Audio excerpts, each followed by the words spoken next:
Dans cette vidéo, je vais consacrer quelques minutes à des petits détails qui vont venir vous faciliter la vie lorsque vous aurez des demandes complexes ou des situations, des rencontres de situations complexes concernant le travail et le positionnement des voix off. Alors, il se peut quelquefois que vous ayez des personnes, des concepteurs qui vous fournissent des voix off qui ont été enregistrées en studio ou que vous-même vous enregistriez une voix off, par exemple, comme celle qui est ici, vous l'enregistrez d'un seul bloc. Et puis, à un moment donné, vous vous rendez compte qu'il aurait été intéressant d'insérer la voix off d'une autre personne, alors pour tout un tas de raisons, hein. Ça peut être citer une personne qui a donné un discours ou citer quelques phrases d'un discours qui est intéressant et qui correspond à ce que vous voulez apporter, etc., etc. Alors vous avez plusieurs solutions, soit vous utilisez un logiciel bien spécifique qui concerne le travail de la voix off, ou soit, et donc vous recoupez, vous refaites des enregistrements, etc. Ou beaucoup plus simple que ça, vous passez par le logiciel AXPring. Alors pour ça, je vais reprendre un module déjà existant que j'ai eu l'occasion de réaliser il y a quelque temps, où j'avais cette problématique. On m'avait demandé, un concepteur m'avait demandé de réaliser un module et dans ce module, il y avait sur cette diapositive-ci l'apport d'une image et le personnage lui disait, avant de se pencher sur l'utilisation de la voix, intéressons-nous à ce que c'est que la voix, etc. Et disait ensuite, ainsi les timbres de voix sont très différents, écoutez ces voix. Et le timbre de voix peut se travailler, mais ce qui est important, c'est le placement de la voix, etc. Et donc tout ça, toute cette partie-là, ici, m'avait été livrée en un seul bloc, c'est-à-dire que lui ne s'arrêtait pas à écouter ses voix, il continuait, le timbre de la voix peut se travailler. Et donc pour ce faire, j'ai dû, puisque moi il était logique que lui voulait entendre les voix de la Housse, Audrey Tautou, etc. Dans la foulée. Alors il a fallu que je les place. Alors comment je vais le faire? Ben, je vais le refaire. J'ai remis une diapo identique juste après et je vais le faire devant vous pour que vous puissiez comprendre comment ça se réalise très facilement. Donc je repars dans l'onglet Gérer la narration puisque c'est dans cet onglet que ça va se passer puisque là cette fois-ci la voix existe déjà enregistrée et dans un de mes dossiers. Je vais donc sélectionner la bonne diapositive. Voilà, donc là je suis sur la bonne diapositive. Et ici, vous voyez que mes animations sont déjà au bon endroit. Il a repris mes animations qui sont, elles, au bon endroit. Je n'ai juste qu'une seule chose à faire, c'est rajouter mes voix off. Alors, je ne vais surtout pas bouger mes animations, puisque ça, je l'ai présenté dans la vidéo précédente. Vous avez vu comment ça fonctionnait. Je vais insérer ma voix off. Alors ici, cette fois-ci, je vais importer, non pas de la vidéo, mais je vais importer de l'audio. Alors, je vais tout simplement importer de l'audio. Alors, Alors, je commence. Voilà, je commence ici. Alors, je ne sais plus. J'avais prévu 005. Voilà, je vérifie juste le numéro. Alors, j'ai ici le bon numéro de la voix off qui correspond. Donc, je vais l'ouvrir pour l'insérer.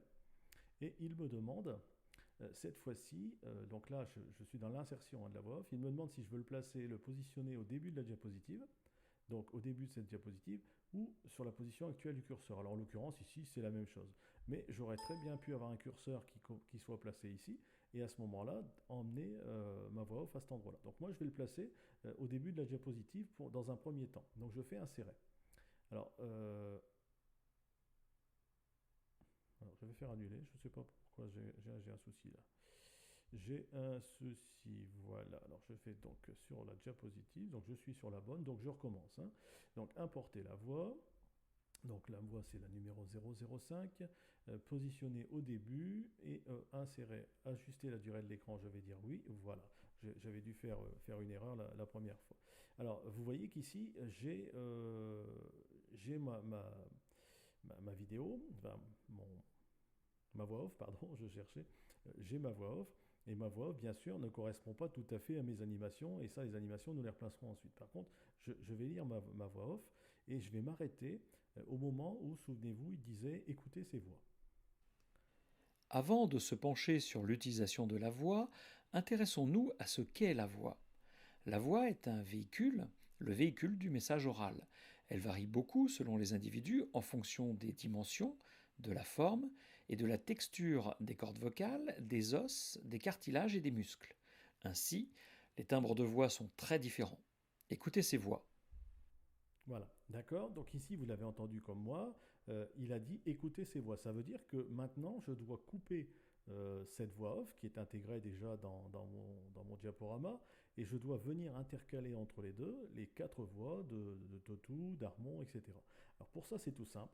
Je vais laisser le curseur là où il est puisque je sais qu'il est au bon endroit. C'est-à-dire que c'est à partir de là que je vais décider d'insérer mes voix. Et je vais importer de l'audio. Alors ici, ça va être un peu plus simple puisque j'avais renommé mes fichiers. Alors le premier qui était affiché était Gérard Darmon. Donc je vais sélectionner Gérard Darmon, je fais ouvrir le fichier et alors là, il me repose la même question que tout à l'heure. Est-ce que je le place au début de la diapositive ou est-ce que je le place à la position actuelle du curseur? Et moi, je veux que la voix que j'insère maintenant vienne se positionner très exactement là où se trouve mon curseur. Donc je sélectionne position actuelle du curseur, je fais insérer et il va me découper tout seul comme un grand, me séparer la voix originale. Voilà. Vous voyez, en fait, il a tout simplement décalé les deux. C'est-à-dire qu'ici, j'ai la voix de Gérard Darmon. À certains idéaux quand on aborde ce métier, puis d'aller toujours vers la qualité, la simplicité. C'est très compliqué et c'est très simple en même temps, mais c'est très compliqué d'être acteur. Donc voilà, mais bon. Voilà. Donc, alors je ne fais pas très attention à l'endroit où je coupe, mais l'idée maintenant, c'est d'amener, avant de reprendre la voix du premier présentateur, la voix d'Audrey Tautou, par exemple, donc de cette jeune fille. Donc, je fais importer de l'audio, je vais aller chercher la voix de cette dame, alors qui est ici, voilà. Et la même chose, position actuelle du curseur, inséré, voilà. Je vais écouter Les comédies que j'aime, ça va être les comédies, ça va être... Voilà, alors je vous passe l'écoute, alors je vais le positionner puisque là je vois l'endroit où effectivement la coupure s'est effectuée et je veux maintenant amener la voix du commentateur ici, Laurent Delahousse. Je vais donc importer de l'audio à nouveau, je vais aller chercher dans mon dossier contenant la voix de Laurent Delahousse et le sélectionner, je vais l'ouvrir et il va me demander encore une fois de le mettre à la position actuelle du curseur, ce que je vais confirmer puisque c'est bien à cet endroit-là que je veux le positionner. Et je continue, je vais insérer la voix d'Edith Piaf ici, entre les deux. Je vais importer de l'audio, je vais chercher la voix de mon quatrième personnage, que je vais insérer encore une fois à la position actuelle du curseur, insérer, et voilà. Et donc si j'écoute cette fois-ci, alors je vais écouter les deux, on va vérifier qu'il fait bien la transition, et voir s'il reprend bien la voix du premier présentateur à la fin. Par exemple, on sait qu'on a un public qui attend ce genre de choses. C'est-à-dire quand on est malade, évidemment, c'est très dur d'avoir un bon moral. Mais tout de même, même si il m'est arrivé de me laisser abattre un petit peu, immédiatement je reprenais le dessus en me disant non, c'est pas possible, je m'en sortirai. Le timbre de la voix peut se travailler, mais ce qui est important, c'est le placement et l'utilisation. Voilà, donc vous voyez qu'il m'a bien coupé la voix originale, c'est-à-dire que moi, on m'a donné un bloc de commentaires de voix off qui a été enregistré, et dans le même temps, le concepteur me demande de couper cette voix pour insérer d'autres personnages entre les deux. C'est ce que j'ai fait très très facilement. À partir du moment où ça s'est fait, vous n'avez plus qu'à recaler l'arrivée de vos animations en fonction tout simplement du moment où vos voix sont présentées sur le curseur, sur la timeline. Et donc vous allez pouvoir tout simplement faire arriver vos animations, en l'occurrence ici les images des personnages, avec l'arrivée de leur voix tout simplement. Alors, autre petite chose, tant que nous sommes ici à propos des voix, vous avez vu par exemple que la voix peut paraître, alors je vais reprendre la voix d'Edith Piaf par exemple ici, qui moi me semblait un peu haute. Alors je vais faire un clic droit dessus, et juste sur cette partie-là, où la sélectionner. Alors j'ai deux possibilités, soit je fais un clic droit et je fais éditer le clip, et là je peux soit le rendre muet ou soit l'éditer, ou soit je vais toujours en le sélectionnant, me rendre ici dans éditer le clip et je vais ouvrir cette nouvelle fenêtre. Et là, vous avez, alors certains d'entre vous reconnaîtront un logiciel qui est assez connu et qui est un logiciel libre que vous pouvez utiliser pour l'enregistrement de vos propres voix, qui est le logiciel Audacity, qui est totalement gratuit, que vous trouvez très facilement sur le net. Donc il ressemble un petit peu, on est un petit peu sous le même principe. Et là, je vais pouvoir, si je le désire, alors je vais sélectionner la totalité de la totalité de ma voix.